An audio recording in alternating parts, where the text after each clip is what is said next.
Hey guys. सो इस video में हम बात करने वाले हैं लिटरेचर रिव्यू के बारे में, जो कि हमारा थर्ड स्टेप होता है एक लीगल रिसर्च का।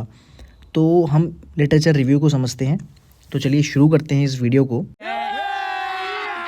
अभी मजा आएगा ना भिड़ो। First of all, what is literature review? अब देखिए, ये दो वर्ड से बना है, एक है लिटरेचर और एक है रिव्यू करना। रिव्यू मतलब किसी चीज़ को बारीकी से जानना, और लिटरेचर मतलब जो भी इंफॉर्मेशन हमने अपने रिसर्च के लिए अभी तक गैदर करी है। ठीक है, तो फर्स्ट ऑफ ऑल ये थर्ड स्टेप है, जैसे कि मैं आपको बता चुका हूँ। Next is literature review is the documentation. अगर आप इसकी डेफिनेशन को आप याद कर लें और कहीं लिखें तो अच्छी चीज़ है। तो literature review is a documentation of a comprehensive review of the published and unpublished work from secondary sources of data in the areas of specific interest to the researcher।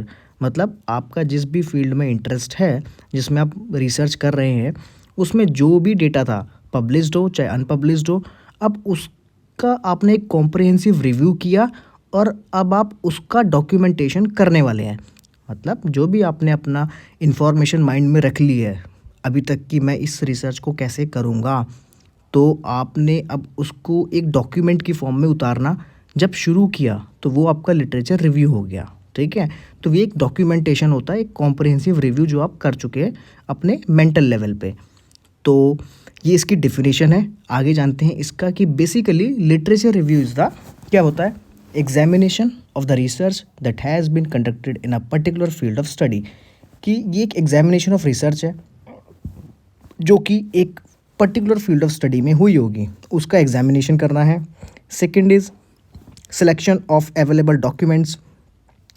हम कौन कौन से डॉक्यूमेंट्स से हम रिसर्च कर रहे हैं, ये रिव्यू कर रहे हैं, उसका सिलेक्शन भी लिटरेचर रिव्यू के अंदर आता है। अब वो डॉक्यूमेंट्स में कौन सा आइडिया है, कौन सा डेटा है, कौन सा एविडेंस है जो कि हमारे लिए सूटेबल होगा, उसको हम कैसे सिलेक्ट कर रहे हैं, वो भी एक लिटरेचर रिव्यू का पार्ट है। And next is evaluation of these document. अब हम उसको इवैल्यूएट करेंगे in relation to the research being proposed. ठीक है, तो ये तीन इसके स्टेप्स आप बोल सकते हैं कि examination of research, selection of available documents and evaluation of these documents. तो ये कंटेन करता है। ठीक है, अब सोर्सेज क्या हैं, कैसे हम लिटरेचर रिव्यू करेंगे? भाई देखो, बुक से कर सकते हैं, बिकॉज ये डॉक्ट्रिनल रिसर्च है तो बुक से होगी, जनरल से होगी, इलेक्ट्रॉनिक डेटाबेस आजकल अवेलेबल है उससे होगी, गवर्नमेंट कमेटी रिपोर्ट्स आती हैं तो वो हो सकता है, हमारा पूरा इंटरनेट है, रिसर्च डिसर्टेशंस हैं, थीसिस हैं जो कि ऑलरेडी बन चुकी हैं, कॉन्फ्रेंस होते हैं, सेमिनार्स होते हैं, प्रोसीडिंग्स होती हैं। तो इनमें हम कहीं भी जाके अपना डेटा ले सकते हैं, अपना जो भी रेलिवेंट डेटा है, और वो हमारा एक सोर्स बन जाएगा लिटरेचर रिव्यू का। अब देखिए, सिंपल सी बात है कि success has a simple formula, do your best and people must like it. ठीक है, कुछ भी करो, अगर पीपल को पसंद आता है तो वो आपकी सक्सेस बन जाती है। पर रिसर्च का एक सिंपल फार्मूला होता है कि डू व्हाटएवर, आप जो मर्जी करो, लेकिन आपके सुपरवाइज़र को ये पसंद होना चाहिए, but your supervisor must like it. तो ये दो स्टेटमेंट्स है, ये याद रखना हमेशा लाइफ के लिए। एंड अब समझते हैं वाई लिटरेचर रिव्यू क्यों करना है भाई ये। First of all, to establish that much work has not done. अब हम कोई भी रिसर्च कर रहे हैं, हम तभी तो करेंगे जब उसमें कहीं ना कहीं गैप होगा, कहीं ना कुछ बात हमने पकड़ी होगी, तभी तो हम उस पर्टिकुलर फील्ड पे हम स्टडी कर रहे हैं। तो हम ये दिखाने के लिए कि to establish that much work has not done, इसमें इतना ज़्यादा भी काम नहीं हुआ है, इसलिए हम लिटरेचर रिव्यू करते हैं। सेकंड इज़ रिसर्च गैप को आइडेंटिफाई करते हैं कि देखो भाई, ये गैप है, मतलब जो अभी तक रिसर्च हुई है वो ये है, और जो मैंने अभी तक अपनी फाइंडिंग्स रखी है वो ये है, और ये अभी तक किसी ने भी रिसर्च इसकी नहीं करी थी, तो ये रिसर्च गैप है। Next is demonstrate your familiarity with the topic. अगर आप रिसर्च कर रहे हो, आपने अच्छे से लिटरेचर रिव्यू किया है, तो उससे पता चलता है कि आपकी टॉपिक के साथ क्या फेमिलियरिटी है।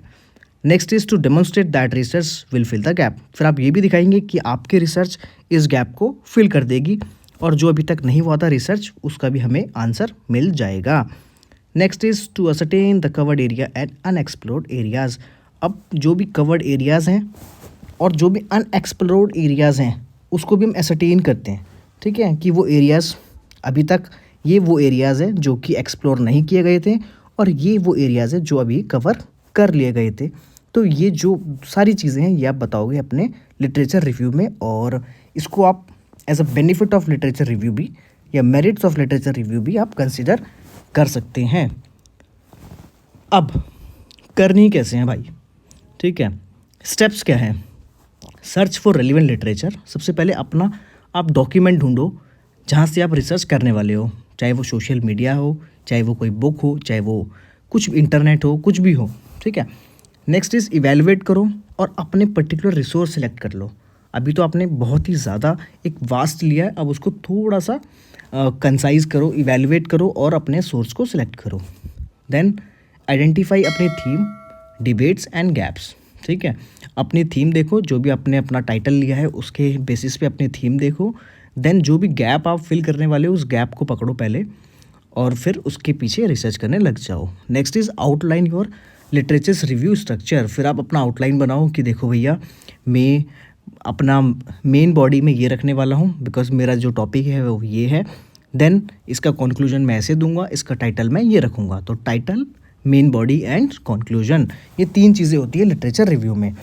नेक्स्ट इज़ फिर अपना लिटरेचर रिव्यू आप लिख दो। जब आपने सोर्स देख लिया, इवेलुएट कर लिया, अपनी थीम देख ली, गैप्स देख लिए, आउटलाइन बना दी, तो आप अब उसे लिख दो।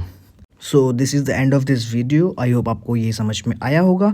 कोई भी डाउट हो तो आप कमेंट में पूछ सकते हैं। अच्छा, हमको सिखा रिया है। Thank you so much, bye bye.